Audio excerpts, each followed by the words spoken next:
technical session is based on the theme of innovative technologies for improved services and user experiences and will be chaired by Dr. Saminda Premaratne.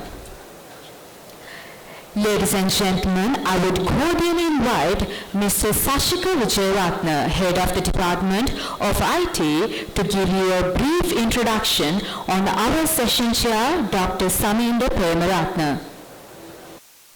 Good evening, everyone.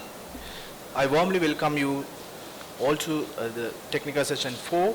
This session theme is entitled in Innovative Technologies for Improved Service and User Experience and will be chaired by Dr. Saminda Premaratne. Dr. Saminda Premaratne is currently a senior lecturer in Department of Information Technology, Faculty of Information Technology, University of Moratuwa. He obtained his PhD in Informatics from Malaysia University of Science and Technology, Malaysia, and achieved a Master of Philosophy from University of Colombo, Sri Lanka. He received his Bachelor of Science degree in Computer Science from American University of Asia. Throughout his career, he has completed his tenure as a Head of the Department of Information and Technology, Director of Undergraduate Studies, and a Coordinator for the Postgraduate Programs. He has successfully supervised more than 55 postgraduate students till 2022.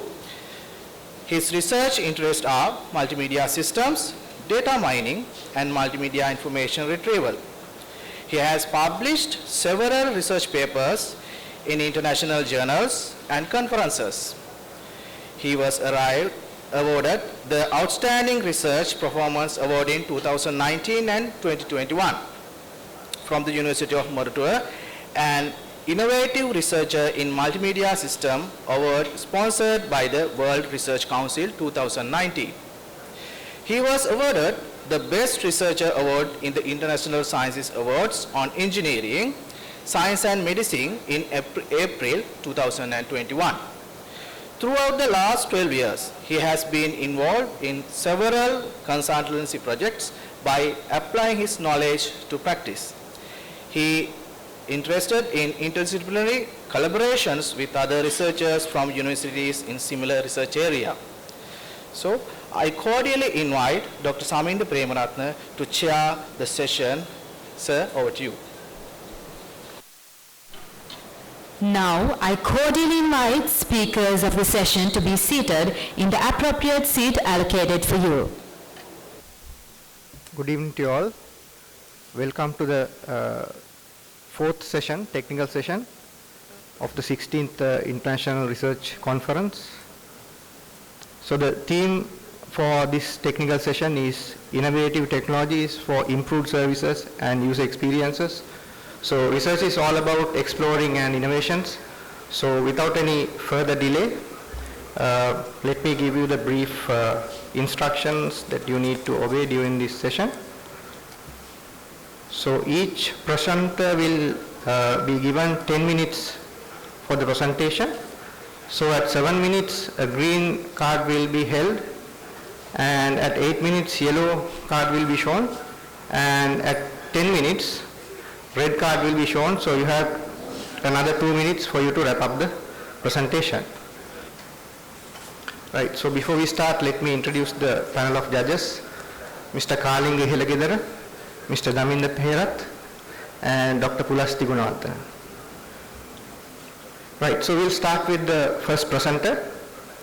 The title of the paper is Streamlining Emergency Ambulance Services with a Fast API, a location-based approach for effective healthcare delivery.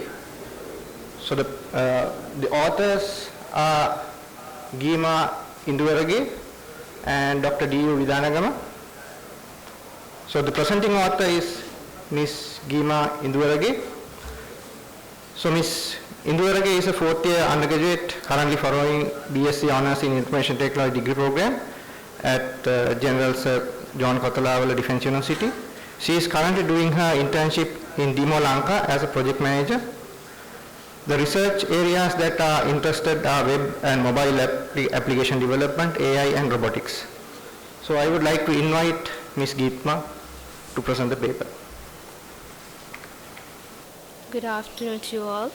I am Induruwage, fourth year Information Technology undergraduate from journalist Sir John Kothalawa Diffin University. And my research topic is Streamline Emergency Ambulance Service with Fast API, a location-based approach for efficiency healthcare delivery, supervised under Mr. Dushanti Vidagama, the senior lecturer in journalist Sir John Kothalawa Diffin University. The research is based on my final year project. The outcome of the called ABI Finder, a location-based ambulance booking system. This is the content of my presentation. First, I will give you a small introduction about my research. The majority of Sri Lankan were active using the 99 suicide ambulance service to offer and receive the nearest ambulance to their location. However, this service is not always accessible when the patient required an emergency reaction. Also, many people die due to the unavailability of the ambulance service during an emergency, especially in rural areas. Also, identifying the nearest hospital, decided whether it is in operation. The such concept was motivated by the difficulties of booking an ambulance during an emergency. One of the major advantages of automated healthcare application is the user can book an ambulance based on their current location. Concerning the requirement analysis, I conducted interviews with the suicide department, especially with the suicide drivers. I asked them several questions and identified the problem that they faced. Here are the questions I asked during the interview.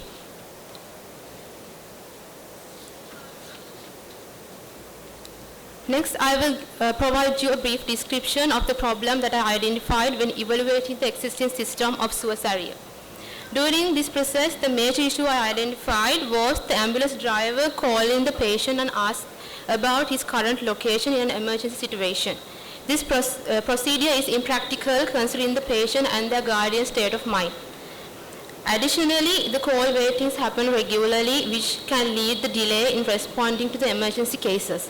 This issue is particularly prevalent during the COVID-19 pandemic when many people affected with the crisis. Additional to that, there are several issues I identified related to the interviews that I conducted. The aim of this research is to provide a solution based on the technology and location to improve the healthcare service so that the user may book an ambulance and hospital at their convenience. The object of this research are to allow the users to easily book an ambulance based on their current location, to automatically the system books the hospital according to their location, to provide the real-time information on availability of the ambulance and the estimate time of the arrival, to improve the dispatch and coordination of the ambulance to ensure that they reach the patient as quick as possible, to provide an efficiency and reliability communication channel between the ambulance and the patients and their guardians, to improve the patient's safety and satisfaction by providing timeline and efficiency ambulance service, to reduce the response time and improve the overall efficiency of the ambulance service. The normal process of suicide involves the patient booking an ambulance by making a phone call to 1990. This call is then redirected to the call center located in the suicide headquarters. Subsequently, the call center checks the nearest suicide ambulance driver based on the patient's current location. Afterward, the suicide driver contacts the patient and required about the current location in order to pick them up and transport to the hospital. In the research part, I primarily focus on 5 research papers and table in the slide display the details related to the selected research papers, including their titles, authors and published years, and system features and system drawbacks based on the research papers.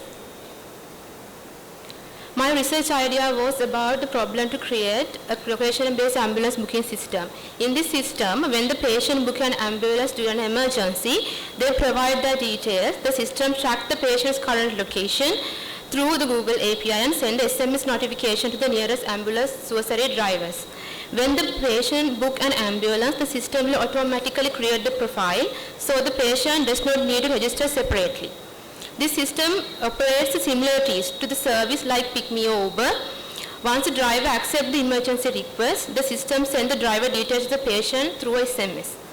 If one driver accepts the request, the system automatically stops accepting the request from other drivers. After the driver arrives at the patient destination with the guardians of the map, the patient can track the driver location and check the estimate time of the arrival and the destination on the map. The map displays both driver destination and the patient destination. Once the driver picks up the patient, they can click the button labeled Done on the driver dashboard. After that, the driver becomes available for another patient until they are not available. Additionally, the system will automatically book an hospital based on the current location when the patient books an ambulance. For registered users, they can upload their medical records to the system. When the patient books an ambulance, the system will automatically send a copy of the report to the book hospital. In this system, there are 4 dashboards. One is admin dashboard, patient dashboard, hospital dashboard, and suicide driver dashboard. Admin can only have authority to register, delete, edit the patients, hospitals, suicide drivers and helpers, province, cities and town in the system. The suicide driver have authority to accept and reject the emergency request, and hospital have authority to admit or deny the patient. The ABI Finder system is introduced for 99 suicide program, improving the efficiency medical service by integrating a user-friendly technology and location-based tracking. It identifies the nearest hospital, reduce the response time, and allow the users to upload their medical reports. This digitization is shift aimed to enhance the realistic and transform the healthcare landscape. These are the references I used to success my research paper. This research is supported by Mr. DU Vidanagama, the Senior Lecturer in Department of Information Technology, General Sir John Kathalawa, Diffin University, and further my appreciation goes to all the seniors and junior lecturers for their valuable comment and continued support. And finally, I would like to thank the collegians to support me to complete this research, and thank you. Details the patient through SMS. If one driver accepts the request, the system automatically stops accepting the request from other drivers. After the driver arrives at the patient destination with the guardians of the map, the patient can track the driver location and check the estimate time of the arrival and the destination on the map. The map displays both driver destination and the patient destination. Once the driver picks up the patient, they can click the button labeled Done on the driver dashboard. After that, the driver becomes available for another patient until they are not available. Additionally, the system will automatically book an hospital based on the current location when the patient books an ambulance. For registered users, they can upload their medical records to the system. When the patient books an ambulance, the system will automatically send a copy of the report to the book hospital. In this system, there are 4 dashboards. One is admin dashboard, patient dashboard, hospital dashboard, and suicide driver dashboard. Admin can only have authority to register, delete, edit the patients, hospitals, suicide drivers and helpers, province, cities and town in the system. The suicide driver have authority to accept and reject the emergency request, and hospital have authority to admit or deny the patient. The ABI Finder system is introduced for 99 suicide program, improving the efficiency medical service by integrating a user-friendly technology and location-based tracking. It identifies the nearest hospital, reduce the response time, and allow the users to upload their medical reports. This digitization is shift aimed to enhance the realistic and transform the healthcare landscape. These are the references I used to success my research paper. This research is supported by Mr. DU Vidanagama, the Senior Lecturer in Department of Information Technology, General Sir John Kathalawa, Diffin University, and further my appreciation goes to all the seniors and junior lecturers for their valuable comment and continued support. And finally, I would like to thank the collegians to support me to complete this research, and thank you. Thank you very much, Geetna. So we will have a separate Q&A session after all the presentations. So the next paper is Challenges and Perspectives in Urban Flood Management Automation. The authors are Pradeep Kurunayaka and NTS Wijesekera. So the presenting author is Major Pradeep Kurunayaka. Major Pradeep Kurunayaka is a senior lecturer attached to the Department of Information Technology at General Sir John Kothawala Defence University. His research interests are geoinformatics and urban flood modeling. So I would like to invite Major Pradeep Kurunayaka to present the paper. Thank you, sir. Good evening, ladies and gentlemen. Today I am going to talk about challenges and perspective in urban flood management automation. So I am Major M. Pradeep. My supervisor is Senior Professor Sohan Wijesekera from University of Moratuwa. Urban flood is a complex due to integration of multiple stakeholders. We know that urban flood is a kind of not a simple event. It's a multiple event and having lot of effect on the people as well as the environment. So all things are separate models run depend on each other. So the stakeholders are citizens, general public, decision makers, political administrators, the water and the geospatial professionals who are the scientific modelers and the management modelers. So when we talk about the digital transformation, so the digital transformation refers to the use of machines and or computers to replace human tasks and processes. So as the flood management is a very complex process, we have to have automated because the decisions are making by the non-technical decision makers. Then these are the challenges when we are going to the automation of the urban flood management decision making process. So basically capturing the data, we have IoT, crowdsource, like different methods to capture the data. So the data capturing is very difficult. In the data processing, we have to do the prediction modeling. The prediction modeling, what prediction? Flood, how the human will behave, how the resilience should be done, and that kind of thing we have to model. And in the presentation, the data is going to the not only the technical person, but also for the non-technical person, like general public as well as the non-technical decision makers. Therefore, it's again a very big problem.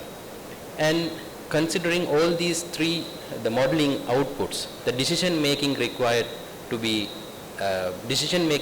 think lot of areas. So therefore, we have to integrate all these things. Then it need to understand all the requirements with the stakeholders when we are going for a urban flood model automation. Then these are the requirement basically I have identified from the water professional. We have to take the requirement, the computational professional, computing professional, and the geospatial professional as well as decision maker. A couple of years back I have collected the water professionals requirement in this regard. Now I am going to do the computing professionals and in the future geospatial and decision makers. So today my aim is to explore computing professional practices regarding the key knowledge areas in urban flood management automation. This is a survey-based analysis. So there I followed the systematic questionnaire development method proposed by the Radhakrishnan 2007. So this is the research question I have developed. Basically the eye-catching things are the multi-model process, how we are going to automate and what are the practices at there and what are the gaps and the things already satisfied. So for that, first of all, I developed the conceptual idea, or I try to identify the variables involved in. For that, I did the literature review as well as a case study on the same type of development of a hydrogen, the same type of the software, the development process. Then in the question administration, I developed 29 Likert scale-based statement based on the independent and the dependent variables, and 3 versions developed for develop and verification for the questionnaire, and I distributed them on 2,332 potential participants, that means software or the people who are in the information technology or computing profession. Then in the data analysis, basically I collected the data in Likert scale. I digitized using the topside membership function, and arithmetic mean was employed or utilized for the calculate the variable values. And finally, in the conclusion, I identify what points to be explored for understand or whatever the thing I have explained in the question. So then the results. So as I told you earlier, you can see geospatial model, urban flood model, decision making model. All these three models are integrated, but we have different models for each and every. So the integration part should be done using the computers. That's the automation requirement, and multimodal comes in that context. So these are the independent variables which I have identified. So there are 8 variables. In rest of the slides I will explain one by one. From the questionnaire survey, I could able to collect the 45 successful participants' replies, and there I had 2 type of professionals, one for technical, that means software engineers and the senior architectures, 48%, and 52% are from the management category, basically quality side and business analytics and project management. That means I had a balanced professional ratio. So this is the final output. I'm not going to one by one. This is the final independent variable output. There are dependent variable output in my research paper. So you can see that the values are starting from 3.8 to 4.4. So this is the management people's reply on the quality Likert scale.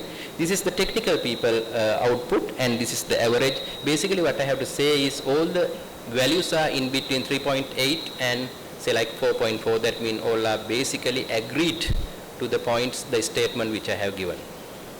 So first of all, I talk about the first variable, stakeholder development and responsibilities. The nice thing I found that computer professional thinks stakeholders are the end users of the software, nothing else. And project sponsor knows all the business rules, they believe so. And decision makers know requirement of the citizen. So in this context, urban flood managers are the decision makers. So computer professionals think they know whatever the thing the citizens are required from them. And scientific modelers should provide all the information regarding the models. So you see that hydro modelers and GIS modelers, they should provide all the required information to the computer professionals.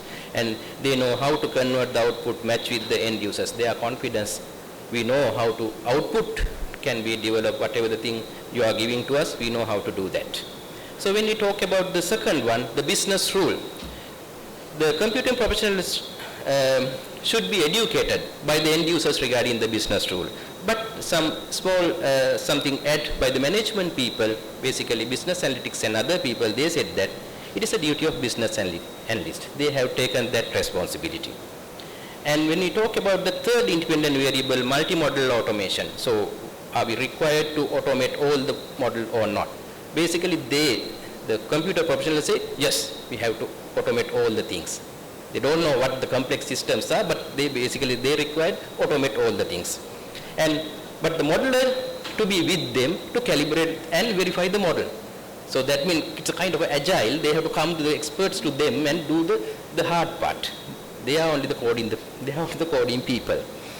And calibration and verification, again, I know that the most of in the engineering field, so you know that what is the calibration and verification.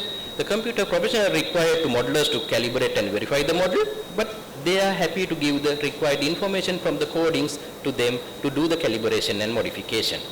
So when you talk about the IV5, that means independent variable 5, and as well as the independent variable 6 on the security, basically you can see they are basically agree. They believe that computer professionals are the people who should give the usability as well as the security. So you can see the results IV5 and IV6. But when we are moving to the multi-model in the single tool, so they are ready to. So when we say that we need to develop a tool, then they are ready to, they mean the computer professionals, they are ready to understand the entire process. They have the confidence that and gather the data and convert as per the process requirement. They say that we can do all these things and generate the output, convert to them the receiving end requirement. That means that confidence is with the computing professional. Whatever the difficult, complex process, they think that if we know the process, we can do rest of the work. And finally, the development framework. This is bit rather a generalized version of the framework. Computer professionals consider all the environmental multi-models. You know that all the multi-models are basically having a lot of complex systems and they think that all are same as the urban flood management. But they highly tell that the specific framework they should require to develop this kind of setup. So these are the general outputs. So both professionals generally agree to all the comments, but there are in 2 points, the technical professionals basically think about the usability, security, multiple models and the hard part, while the management professionals, they are looking for the framework. They require the framework. So then it's a bit fishy thing in this setup. So with that, I come to the conclusion. So the conclusion, the study aims to investigate challenges and Section. This study is vital because it helps us understand the evaluating nature of banking and enhance the digital customer experience. Then move to aim of this study set out the investigate how online banking influences customer satisfaction within Sri Lanka's banking sector, with a particular emphasis on user experience and service quality. We delve into unique categories of Sri Lanka's banking landscape and customer preferences. Then move to objectives. The first point is focused by analyze transaction cost. We are investigating how different costs like searching and negotiation affected how satisfied customers are with online banking. Then move to assess user experience. We want to understand how the ease of use in online banking, how secure customers feel impact their satisfaction. Then evaluate customer service. We are checking how good customer supporting at solving issues in the online banking. Then examine policy clarity. We are looking at how clearly easy to understand policies affected customer satisfaction and trust. Then move to final point, compare transaction cost.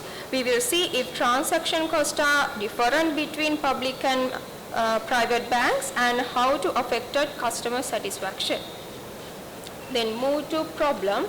The research, we want to understand how online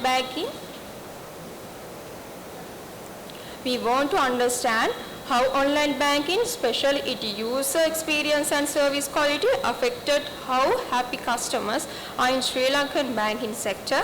We are also checking if there are differences in satisfaction between public and private bank. Then move to research distinctness. Here are the main highlights from the research based on the review. Geographical focus. The research concentrates on Sri Lankan's banking sector, addressing industry-specific issues with the country, with insights from the Sri Lanka Banking Association 2020. Then user experience and security measures. The study highlights the importance of making online banking easy to understand and secure by implementing features like multi-factors, authentication and encryption based on the Lanka 2018, Van Sen 2017. User interface and design and usability. It emphasizes that well-designed and user-friendly interface in online banking significantly enhances customer satisfaction. Inside the Channel 1 study 2019. Then customer service responses. This aspect explore how timely and effective customer service can positively impact customer satisfaction in online banking. This ULE Research 2020. Then comparative analysis of public versus private banks. The research seeks to understand difference in customer satisfaction between public and private banking on contents of online banking. By findings, Ahmed and Khalid study 2019. Then move to our key dimensions based on the user experience and service qualities.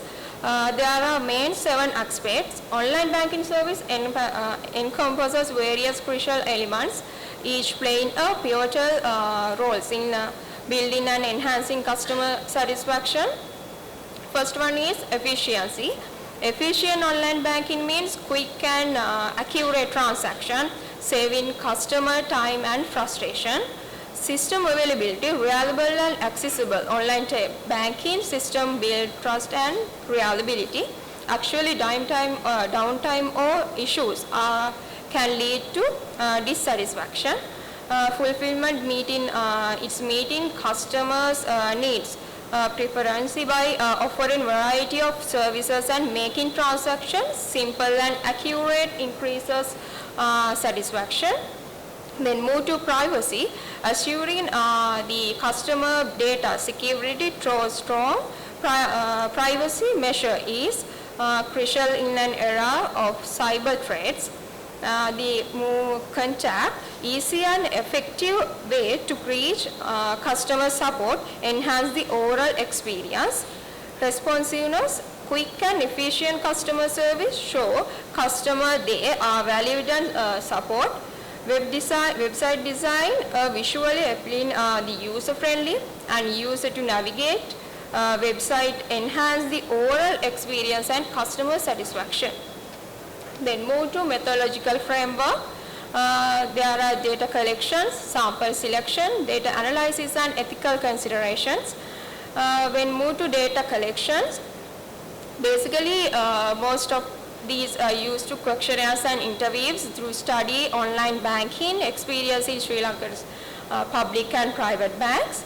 Insights cover satisfaction. There are 7 key dimensions mentioned earlier. Then sample selection. This sample include active online banking customer from both bank type in Sri Lanka. Purposive sampling guarantees represent and size preferences. Data analysis, PLSM explores complex relationships. Then access the measurements, module accuracy and validity, confirming proposed connections in the structural method. The ethical consideration, the guidelines, the protecting and rights and privacy, informed consents of the ensure confidentiality. These methodology provide insights into online banking, impact on satisfaction in able to bank comparison, user experience and service quality. Then move to PLSM analysis. Actually, partial least squares structural equation modeling was used to calculate the data in the research. First step is data collection. Collect survey responses on user experience, user service quality and customer satisfaction. Rate on the scale of 1 to 5. Data pre-processing, adjust and clean the data, handling missing value and outlines of the necessary. Measurement module assessments, then you can see the first table. Calculate the mean and standard deviation of each dimensions. The structural model assessment, you can see in the second table. Use PLC-SEM software to estimate the path coefficient, test the t-value for significance and determine the p-values for statistical significance. Finally, final step is interpretation. Determine the dimension B have a significant positive impact on customer satisfaction. Actually, privacy may not have a significant effect. Ensure proper this expertise, accurate analysis and interpretation. Let's see what are the key findings based on the customer satisfactions. Our study uncovers vital insights into online banking customer satisfaction. High satisfaction is evident in the bar chart with mean score ranging from 4.24 to 4.68 across dimensions. Advanced analysis like PLS-SEM shows our 7 key dimensions significantly impact satisfaction. The privacy concerns has less impact, possibility due to customer trust and safeguards. Our study identified satisfaction drives, guidelines and bank to enhance the online banking.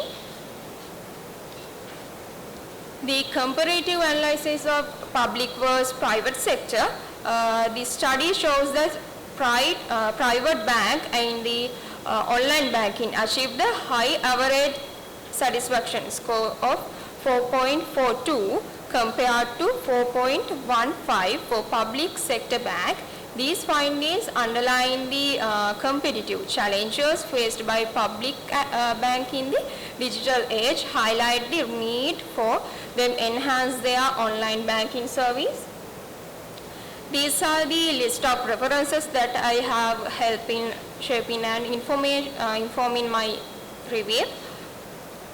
Finally, I would like to express my heartfelt thanks to my research supervisor and everyone who contributed to the successful completion of this review paper. Thank you. Thank you, Sashima. Third year Information Technology undergraduate in General Surgery on Kotalawa Defense University. Kevin, you can present your research. Thank you, sir. Good afternoon, ladies and gentlemen. Today I have the privilege to present our research paper, Enhancing University Education in Sri Lanka through Gamification, a review on student engagement and learning perspective. This research, conducted by myself, Kevin Herbert, Sarathchandra, and our supervisor, Ms. Kurunayaka from the Department of Information Technology. Before we dive into the world of gamification in education, let's watch a short video that explains what gamification is. This will help us understand the basics before we explore how it can make learning more exciting and effective in Sri Lankan universities. Gamification is applying game mechanics or game dynamics in a non-game context. The biggest non-game context right now is enterprises. More and more businesses are using gamification to engage both their customers and employees. Gamification can engage customers through incentives, rewards programs, leaderboards, badges, points, or simply free stuff. These incentives motivate people to complete actions. The actions can be anything from making more sales calls to working out. Every industry is introducing gamification in some way. Some of the top uses are education and training, healthcare, B2B marketing, or sales teams. The uses are endless. Gamification can be integrated with e-commerce sites, CRMs, and websites. In a world where traditional teaching methods sometimes struggle to keep students excited, gamification steps in as a real game changer. But what is gamification? It's about infusing game elements and mechanics into education to improve student engagement, motivation, and improve learning outcomes. So take a minute and remind your least favorite subject at school or university. Now imagine your favorite video game, combine them together. Wouldn't you engage more and hate less the subject? The aim of our research is to explore the application of gamification in Sri Lankan university education, considering our cultural and unique factors. Secondly, we aim to use gamification to enhance student engagement, motivation and learning outcomes in Sri Lankan universities. Moving on to the next slide. In our research, we have 6 key objectives. First, we are diving deep into the impact of gamification in Sri Lankan universities, exploring how it affects student engagement and motivation. Second, we are working on improving learning outcomes, focusing on maintaining knowledge levels and critical thinking. Additionally, we are developing a gamification framework custom-made to unique Sri Lankan context, addressing our cultural and educational needs. We are also focusing on enhancing student engagement by exploring how gamification strategies can boost participation, especially in online discussions and course interactions. Furthermore, our research isn't just for us. We are eager to share our insights. We aim to provide valuable information to educators, policymakers, and educational practitioners in Sri Lanka, with the ultimate goal of improving quality of university education in our country through the strategic implementation of gamification. Let's move on to the next slide. While we know gamification can boost student engagement and learning, using it effectively in Sri Lankan universities hasn't been fully explored. Our research dives into this challenge, looking at the unique issues we face and suggestions ways to make education in Sri Lanka even better. As the literature review, understanding how students learn is fundamental to enhancing education. Students have different learning styles such as visual, oral, read, write, and kinesthetics. Recent research has shown that kinesthetic learning, which involves physical engagement, is prominent among the new generation of students. Gamification, the integration of game elements into education, aligns with the tech-savvy nature of today's students. The approach holds immense potential to boost engagement and learning outcomes. Our review explores the theoretical groundwork of gamification, drawing from self-determination theory and flow theory, highlighting its power to motivate and engage. Research has shown that gamification significantly enhances student engagement. Studies reveal that gamification learning experiences can amplify motivation, leading to improved academic performances. Additionally, gamification can be a game changer for learning outcomes. It aids knowledge retention, critical thinking, and problem-solving skills. Designing gamification courses require thoughtful consideration. Principles like meaningful challenges, clear goals, and immediate feedback are important to incorporating narratives, personalized learning paths, and collaboration further elevate the experience. However, challenges like ethical concerns and data privacy must be addressed. Cultural challenges specific to Sri Lankan higher education need attention too. This literature review underscores the potential of gamification in enriching the learning environment. While it's a promising path, further research is needed to explore its full impact within our unique education context. Moving on to the next slide, as our research methodology, we conducted a quantitative study using Google Form questionnaires distributed among a diverse group of individuals. The results are based on responses from 101 participants collected through snowball sampling. Our research findings cover various aspects such as awareness and understanding of gamification, what it's like to use it, the problems and worries they have, their thoughts about gamification, and the helpful ideas they shared. Together, these insights give us a complete picture of gamification in Sri Lankan universities. In our research, we found that people had different levels of knowledge about gamification. Some had familiarity with the concept and understood its advantages, while others didn't have much information and sometimes had wrong ideas about it. This tells us that we should teach students about gamification better, and many haven't experienced gamification in their education system. Respondents who had experienced gamification in their courses reported a generally positive impact. They described increased motivation, a heightened interest in learning, and improved academic performances. These findings show the potential for gamification to address issues of student engagement and academic outcomes. These research participants' perceptions of gamification were largely positive, with many expressing interest in experiencing it in their courses. They appreciated the potential for gamification to make learning more engaging and enjoyable. However, some participants also mentioned the need of clear communication about the learning objectives tied to gamification and its relevance to their academic goals. Respondents drawn from various universities in Sri Lanka shared their perspective on gamification. Their feedback highlighted the potential benefits of this approach in education. Gamification was found to increase student motivation, stimulate interest in learning, and lead to better academic results. These insights underscored the promise of gamification in addressing challenges related to student engagement and academic outcomes. But it's not all sunshine and rainbows. Some students had a tough time with gamification. They found it hard to get the technology they needed, like computers and stable internet. This made it unfair because not everyone had the same access. Some also worried that gamification could be a bit distracting and might not work well with regular learning. So that we need to be careful when using gamification and make sure everyone can use it and it doesn't get in the way of learning. Suggestions included the need for facility training in gamification techniques and gradual integration to ease the transition, and also we need to care about the subjects, streams like law and history, when even globally less number of gamification related learning techniques are available.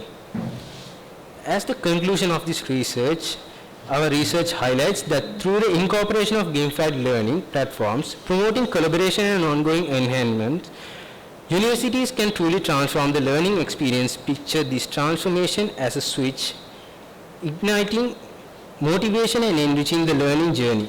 However, there are aspects to consider. Our study learned on discussion more than numbers, so future research could dig into data. Moreover, a long-term study is needed to comprehensively gauge the impact on student learning. As we look into future, it is clear that gamification holds the promise to transform the education landscape in Sri Lanka. By addressing the challenges identified in the problem area and applying the proposed solutions, our universities can create a comprehensive and effective learning environment that caters to the diverse needs and interests of our students. In conclusion, our research demonstrates that gamification offers the potential to unlock a new era of motivation, engagement, and active participation in Sri Lankan higher education. Thank you.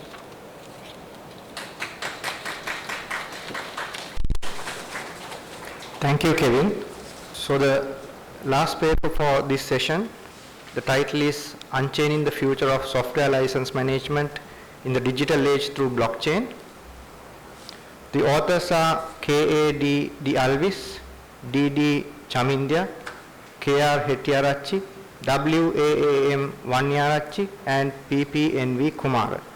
The presenting author is Amandi D. Alvis. Amandi D. Alvis is an undergraduate attached to the Department of Information Technology, Faculty of Computing at General Sir John Kotharawa Defence University. So I would like to invite Amandi to do the presentation.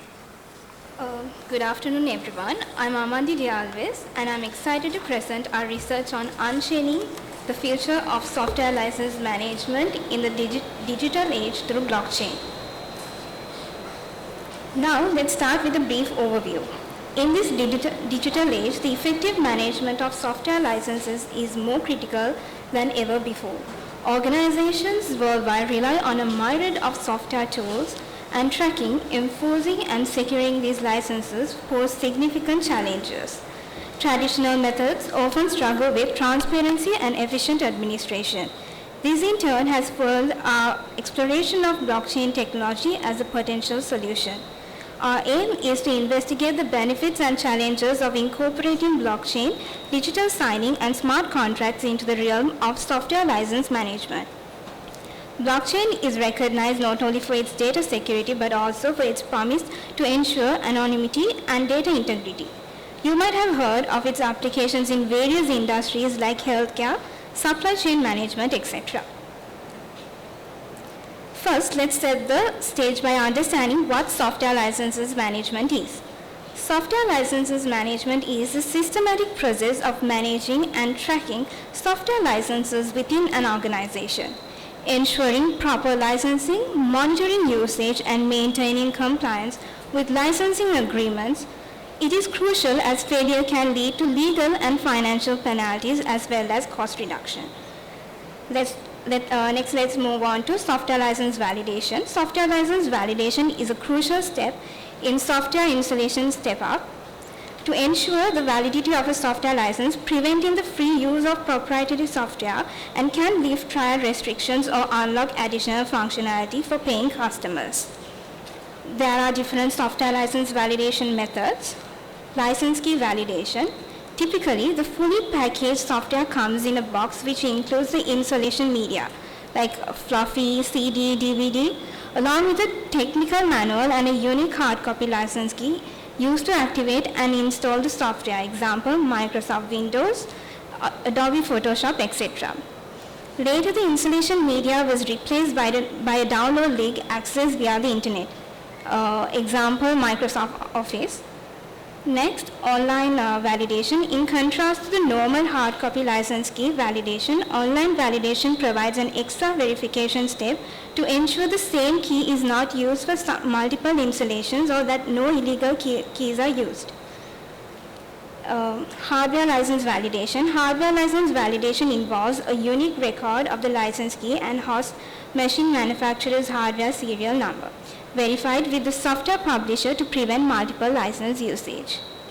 License validation can be a conflicting narrative if bypass the software publisher is not compensated while the end user is legally liable for breaking contract terms. Improper use of software licenses is often due to negligence and ignorance, strengthening trust between the end user and the publisher. Now let's zoom into the specific challenges that plague software license management. First one, software privacy. The software privacy encapsulates the unauthorized use or cloning of computer software, which violates its licensing requirements. Compliance and license misuse. Tracking and controlling software inventories to avoid abuse, overuse, and non-compliance is a daunting task in licensing management. Manual and time-consuming process. Traditional manual software licensing management systems are known for their inefficiency, error proneness, and difficulty in scaling. License complexity and entitlements. The complexity of license and entitlements poses a considerable challenge, often leading to organizations either under-purchasing or over-purchasing software licenses. License renewals and expirations.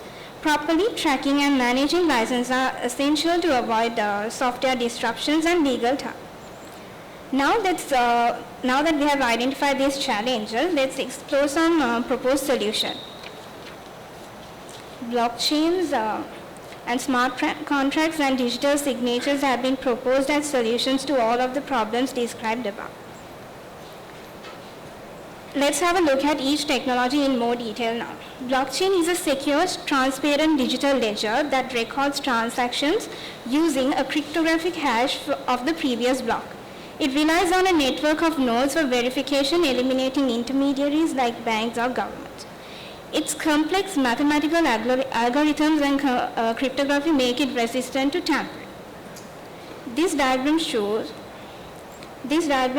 how the software request process could potentially work in the blockchain.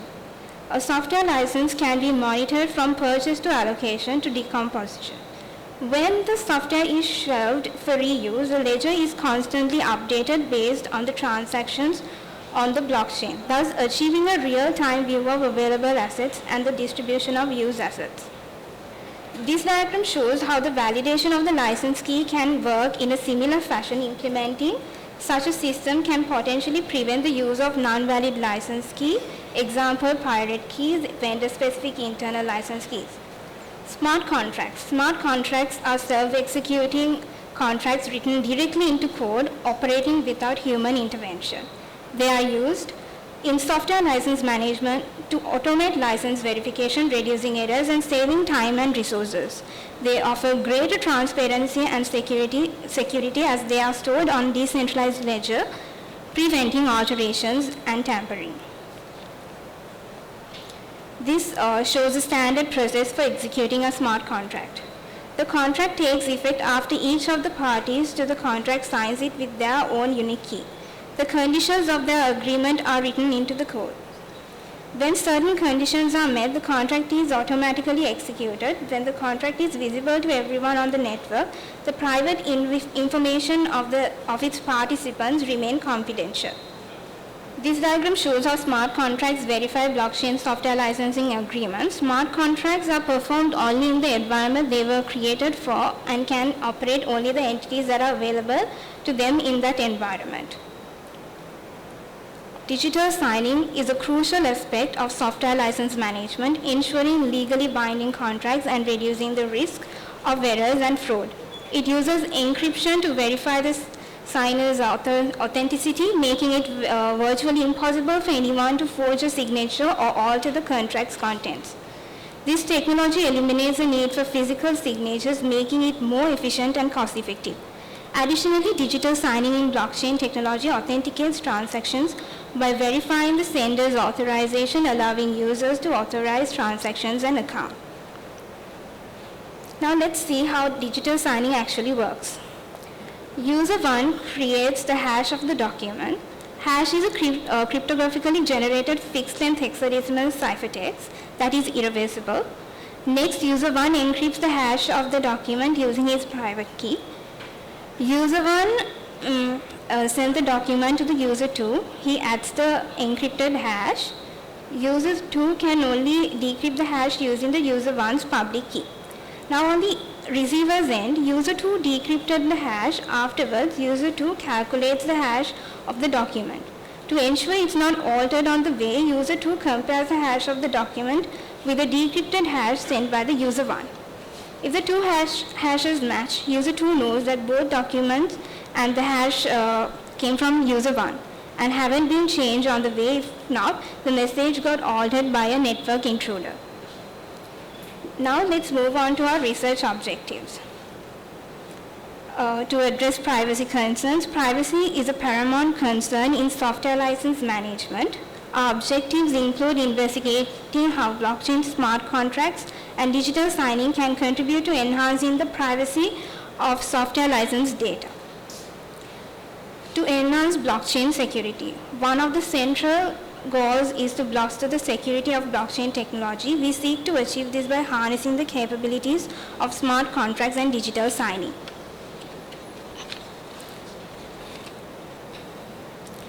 Our research stands out because it pioneers the exploration of blockchain applications in software license management, focusing on privacy, security, and compliance issues. It combines blockchain technology with digital signings and smart contracts, addressing unique privacy concerns. Now let's discuss how we conducted our research. We use a mixed method approach combining quantitative and qualitative data collection techniques, and we received 216 responses. The questionnaire was pre-tested with IT professors to ensure its effectiveness and gain valuable insights into blockchain technology. In conclusion, blockchain technology can revolutionize software license management by utilizing smart contracts and digital signing. This streamlines the process, increases transparency, and reduces cost. As we move towards a more digitized world, organizations should consider adopting blockchain technology to stay ahead of the curve. Blockchain technology has the potential to revolutionize software license management by providing a secure, transparent, and immutable ledger. This could eliminate complex licensing agreements, reduce non-compliance risks, and lead to cost savings for software vendors and customers. These are references. Lastly, I'd like to take a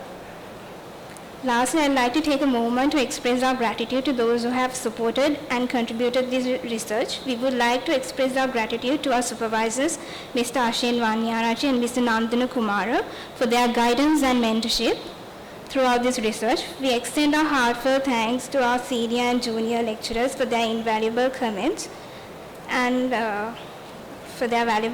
continuous support during this research. We also want to thank our colleagues for their unwavering support, which has been instrumental in the completion of this research. Thank you. Thank you, Amandi. So we have come to the conclusion of the presentation of all the research papers. So one thing I realized in the research papers which are presented in session, all are having national relevance, which are priceless to me. So with that, we will start the Q&A session. For that, for each paper, we'll have 5 minutes for the questions and answers. Right. So we will start from the first paper. So the title is Streamlining Emergency Ambulance Services with Fast API, a location-based approach for efficient healthcare delivery. This is paper number 63. So what my questions are, what are the technologies you have used for this research?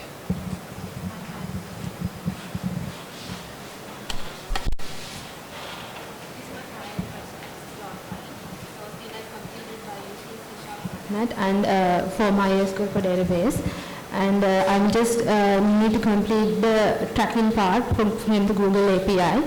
So I need to implement it by paying some money. So it's only giving a 3 months trial. So I'm going to show you my final year project. Just completed that part to complete it. Have you followed any research similar to the whatever the applications, similar application for your one? Have you find anything? I can't find anything in Sri Lanka, but there are some researches related to other countries. But I just want to, because the suicide said, request me to create it because I was in contact with them and I had to interview with them, and they said they already have app that is still not working. So they said there is normal process of the suicide is going. They was calling with the patient and she asking the current location, where is you, where is the position, like that. That is not practical because if the patient is not in a when he is in a heart attack, it is not practical. So I just want to give a solution for that, for track the location, and the patient do not need to think about it, just need to book it and stay. And also there is another option, it's automatically book the hospital as well according to the current location. So the patient do not need to think about that as well. Okay, why you are using the FAST API? For tracking, so I hope to use the Google API. So what are the difficulties that you faced when you Google API? Pardon? What are the difficulties that you faced when because it was not going, I had to pay for that. It's not going, giving it free, because in my project I need to show the direction, like Uber, you use that Uber, they will show in destination there, because when the patient book an ambulance, the notification is going to all the suicide drivers, so the patient can see where the drivers are. So that specification I need to buy from the Google. Okay, and again, when it comes to application like this, so you should limit the verification process, like registering into the system likewise. So what is the approach that you took? When the patient is booking an ambulance, it automatically registers, no need to register separately. Automatically the patient, when he booking an ambulance, it automatically creates the profile. So he or she can upload, if she go in a clinic person, or he can upload his medical records to the system. Then when he or she booking an ambulance, automatically the copy of the medical record is going to his booked hospital. So he doesn't need to bring his medical records to the hospital in emergency. Have you looked at like feature phone users? What? Feature phone users, have you looked at like? No. Okay. That's it. Thank you. Any questions from the audience? Yes.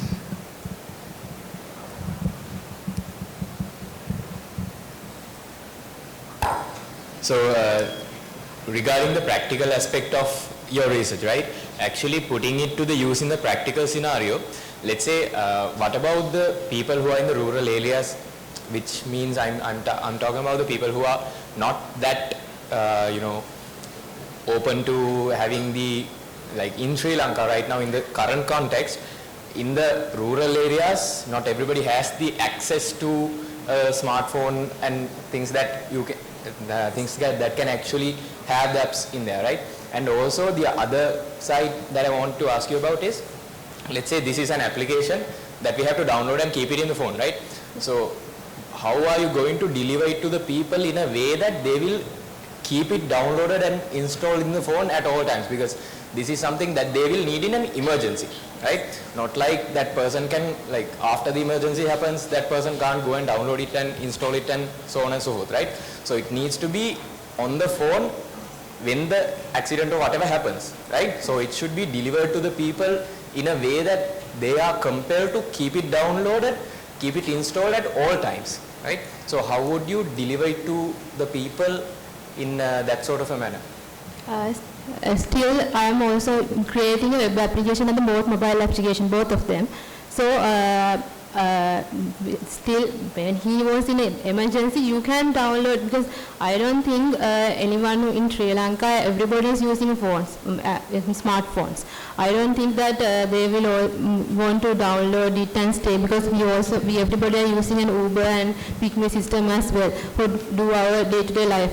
So still I am implementing the web application, and I hope to integrate the mobile application as well. So I think adding to that point, so still you have the availability to dial the phone number. Yeah. I would like to provide one suggestion. I think you mentioned that automatic registering part. I think it's a good point. So I suggest to look into the EDI technology, right? Electronic data interchange, which is a XML-based technology which allows you for efficient data transferring. All right. So maybe you can consider that for the future expansion of your work. Yes, I hope to implement it in the future for the source area as well, because I was already in contact with them, and he said if you implement it, please give it us to for the future to use it. Thank you. Yes, thank you very much for the questions, and thank you very much, Geetma, for your presentation, and it was very interesting. We'll give a warm round of applause. So the next paper title is Challenges and Perspectives in Urban Flood Management Automation. Any questions from the panel of judges? Yeah, so if I'm not mistaken, this is the second stage of your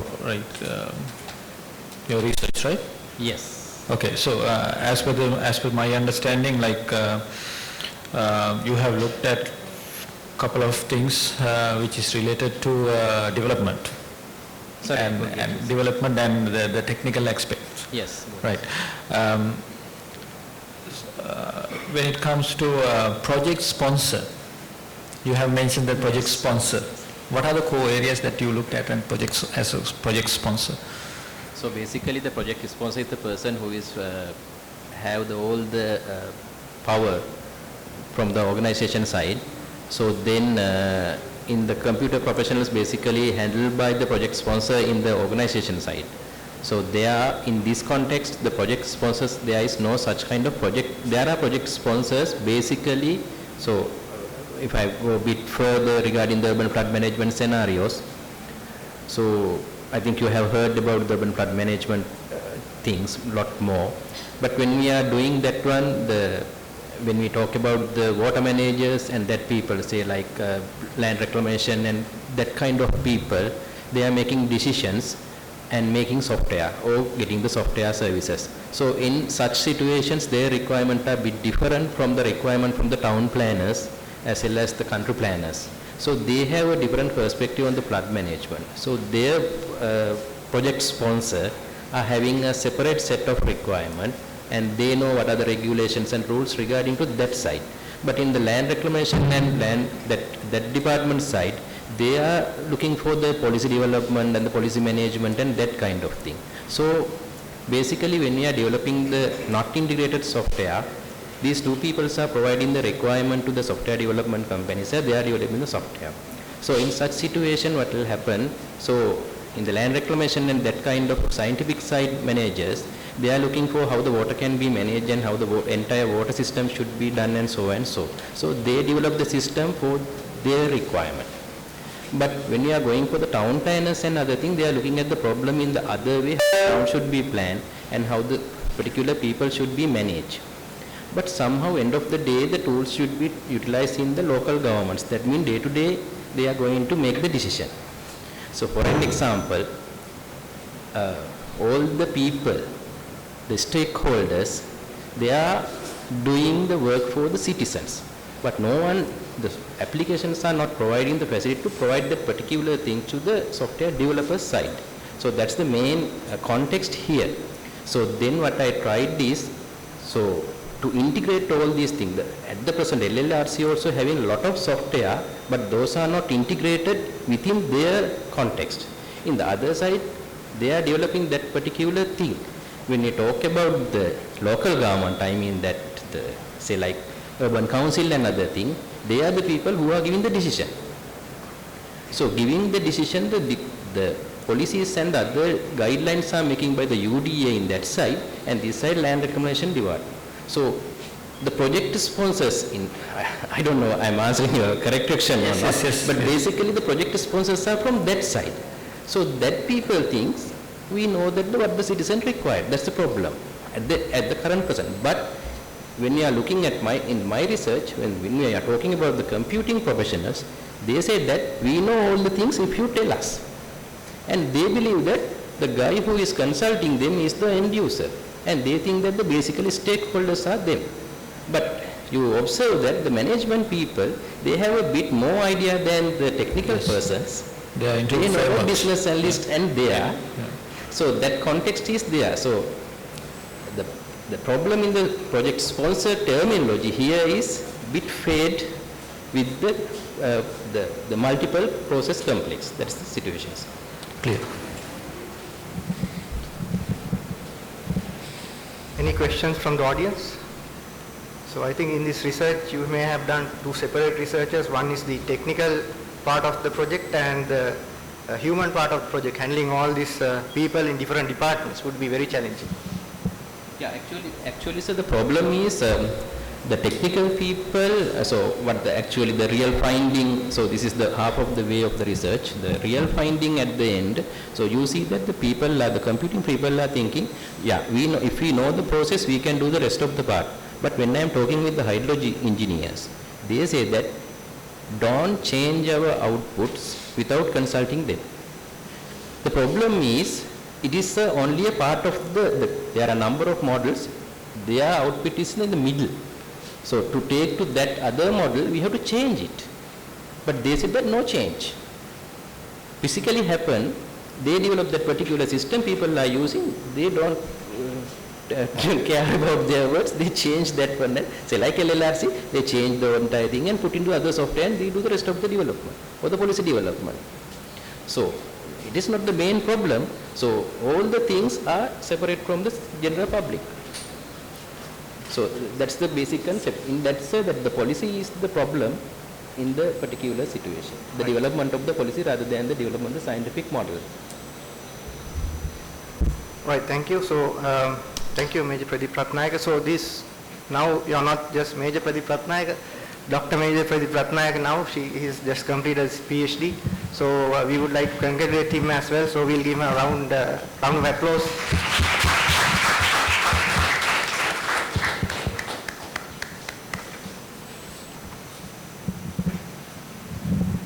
So the next paper is a review on impact online banking on customer satisfaction, a comparative analysis of user experience and service quality factors in online banking. Any questions from the panel of judges? So can you tell me what is the amount of data set you have took for this research? Actually, there are, I reviewed several papers, then most of them are, basically I cover the short, very small area. It's. Can you tell me the amount? Whether it's 50 or 100 or whatever, like? Yeah, 100.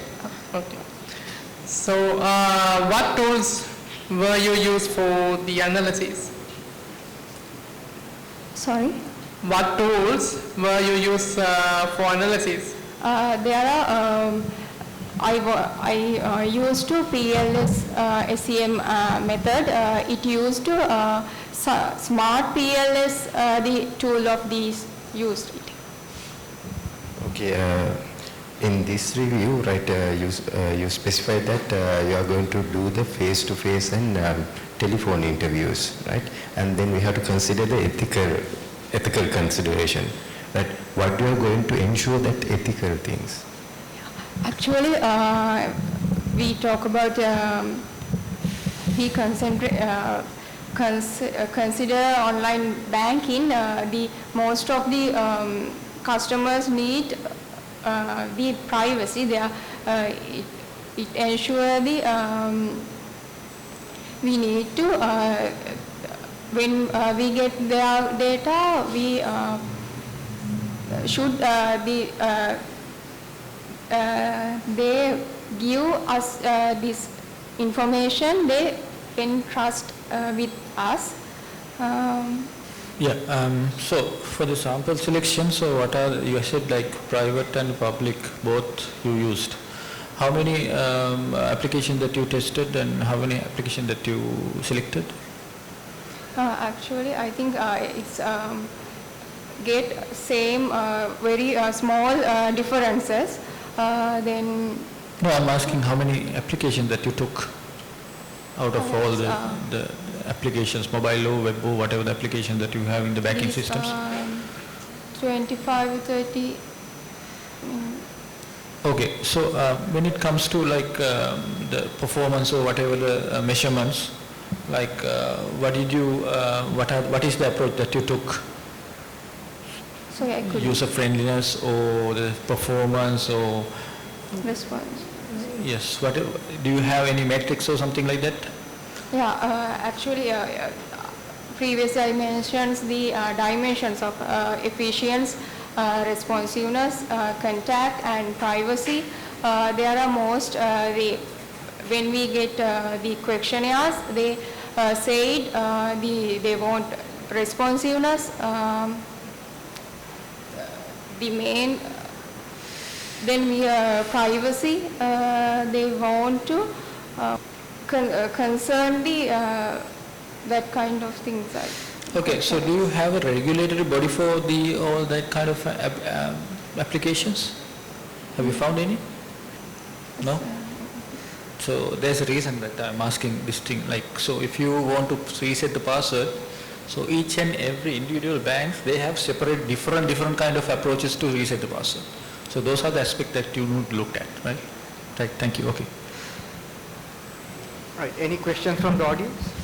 Yeah, Tushima, first, I just wanted to appreciate by using this smart PLS in your analysis. Before that, I need to clear that, is it a review paper or a survey paper? A review paper. Okay, so when it's come to this smart PLS, it goes with quantitative analysis, not a review paper. Smart PLS is a software that uses... Yeah, structural equation model, we identify the relationship between different dimensions. So the thing is, when it's come to you, I have two questions regarding a measurement model and the structural model. So when it's come to measurement model, you have used the descriptive analysis, which is mean and the standard deviation.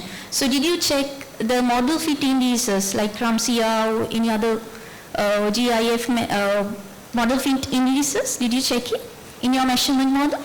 Yes, then I read the, some research papers, then get some idea.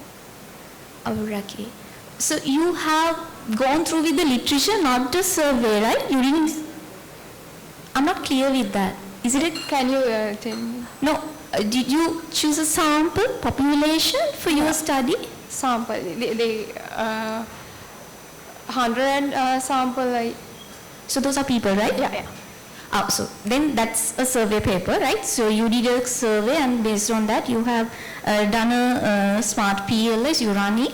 So in measurement model, okay, so you'd better check the model fit indices, and if you check the model fit indices, then we can confirm that the model is fit, and then you can go for the structural equation modeling. So when it comes to structural equation modeling, your dimensions, you have used user experience and the service quality. Are those mediators or the moderators or just the direct relationship in structural equation model? Direct relationship. Only the direct relationship, okay. Right, thank you. Thank you very much for the questions, and thank you, Tasima, for your interesting research. We'll give her a warm round of applause.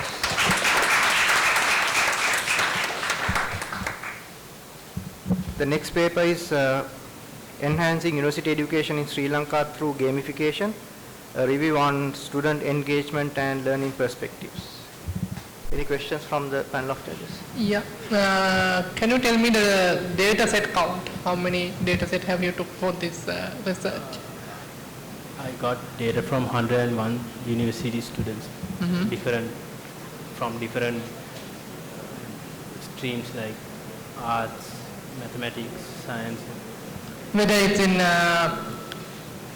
KDU or outside? Outside.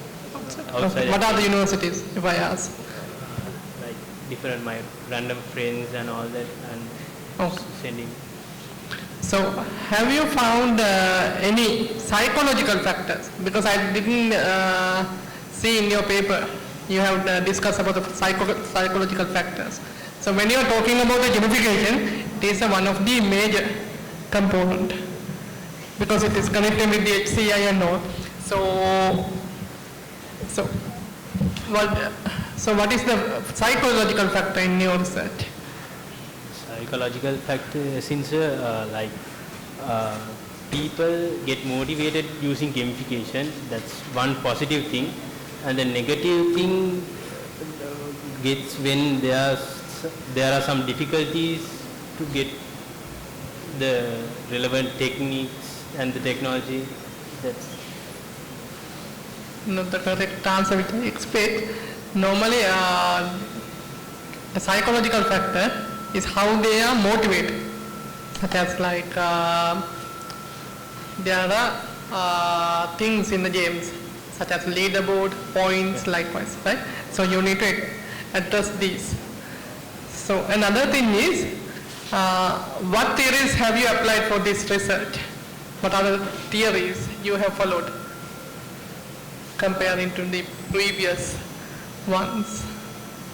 So I have applied gamification unique for Sri Lankan education, because in Sri Lankan education it's very less, they are using gamification in a very low level, and that's why I have. But I don't see any reference from Sri Lankan context. There are researchers on that. Anyway, so how you measure the critical thinking from your research? This is just one point I have picked from your research. So how you measure the critical thinking? Right, I think you did, you used some theoretical frameworks, you mentioned about that one. And I want to know, right, how the gamification is a very interesting one, right? How gamifications you are going to use for personalized intervention? So like personalizing for like various streams, like for law students and history students, we have identified that they have used gamification in a very low level, and majorly for IT and all the industries like IT, mathematics, science, like science there are different simulations and all that. For mathematics there are different games integrated for that. Personalized intervention? So for like different streams, is that so?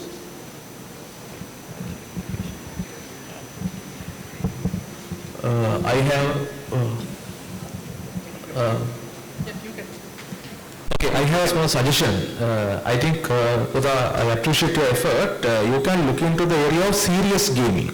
There's a specific category called serious gaming, which will enhance to inculcate some practices. I think Dr. Pulasti is highlighting something related to that, right? So you can consider on that, because that has been highly used in rehabilitation as well. So I suggest you research on that, and you can take advice from Dr. Pulasti, because he's specializing in gamification based learning, right? So anyway, your effort is good, but you have to further improve on those aspects, right? Thanks. Thank you, sir. Right, thank you. Any more questions from the audience? Okay, thank you, Kevin. I read your research paper with great interest. So there are many ways that you can improve. Thank you, sir. So we'll give him a warm round of applause.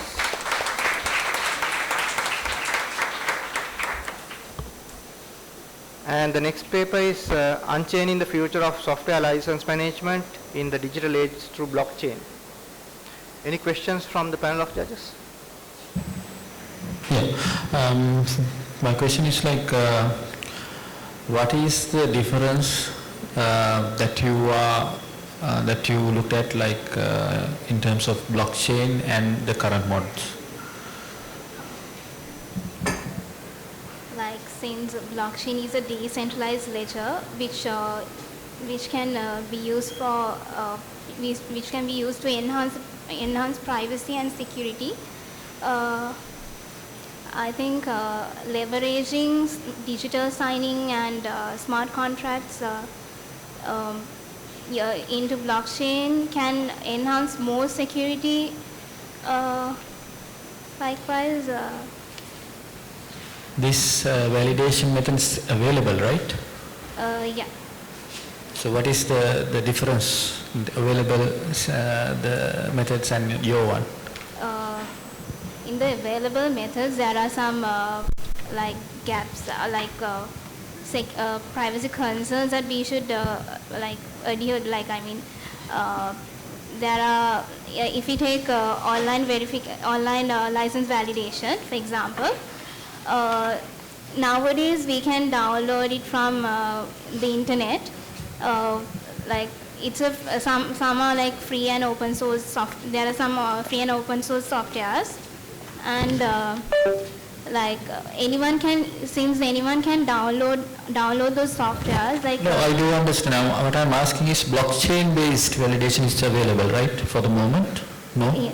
So what is the difference of your one and the currently available one? Actually, in my paper, what I have suggested was nowadays there are blockchain leverage systems. I'm suggesting to improve it more by using in which aspects? When it comes to privacy concerns and software misuse and. Can I get one specific one in terms of privacy? Privacy. Customers can use others' softwares without their authorization. So I think by using blockchain, smart contracts, and digital signing, we can. It's available, right?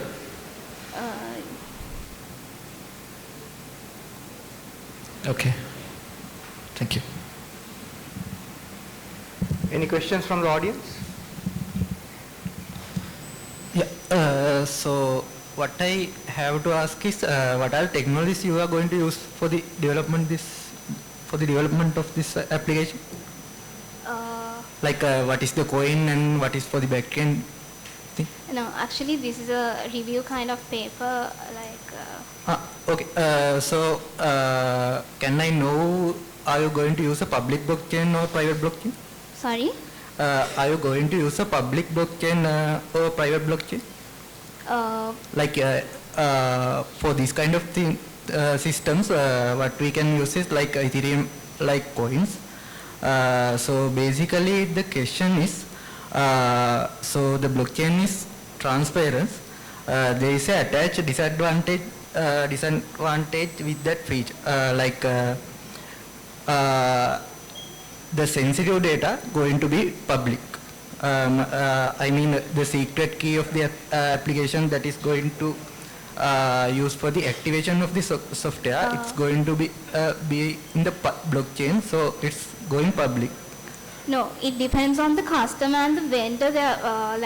The contract between them, it depends to them whether they want to keep their data transparent or not.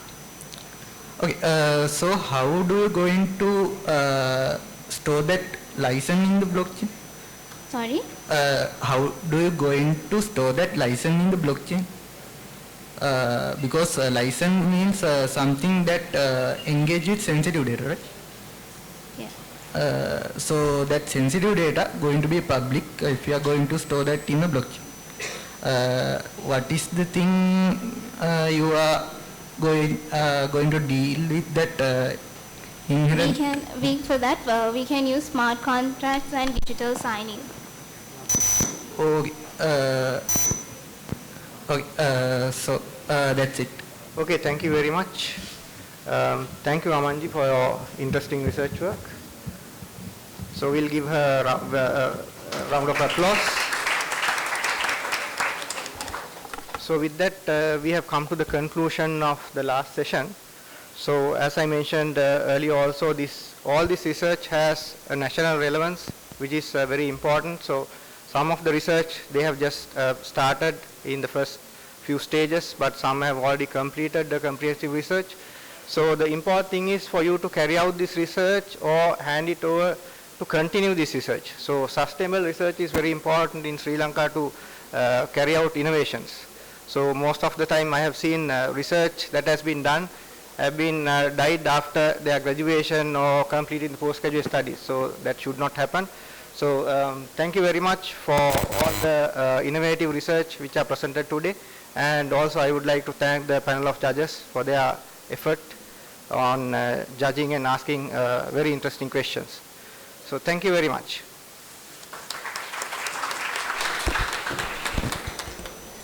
Ladies and gentlemen, now we have come to the end of the Computing Technical Session 4. It's time to sum up the session.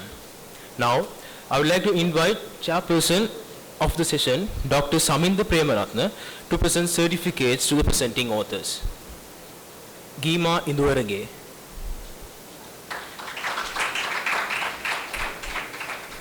Major RMM Pradeep.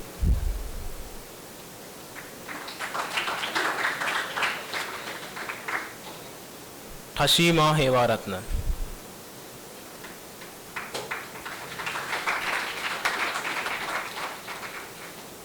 Kevin Herbert.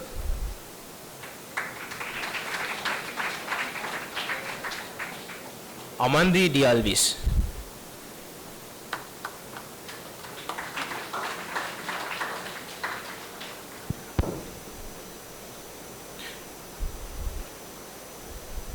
Now, I would like to invite Dr. Asela Wijesekera, Dean, Faculty of Computing, to present token of appreciation to the Chairperson.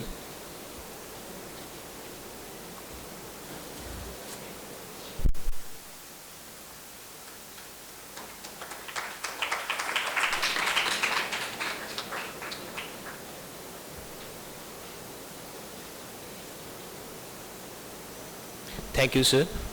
On behalf of the organizing committee, I would like to extend our gratitude to Dr. Saminda Premaratne for chairing the Computing Session 4, and with this we conclude this session.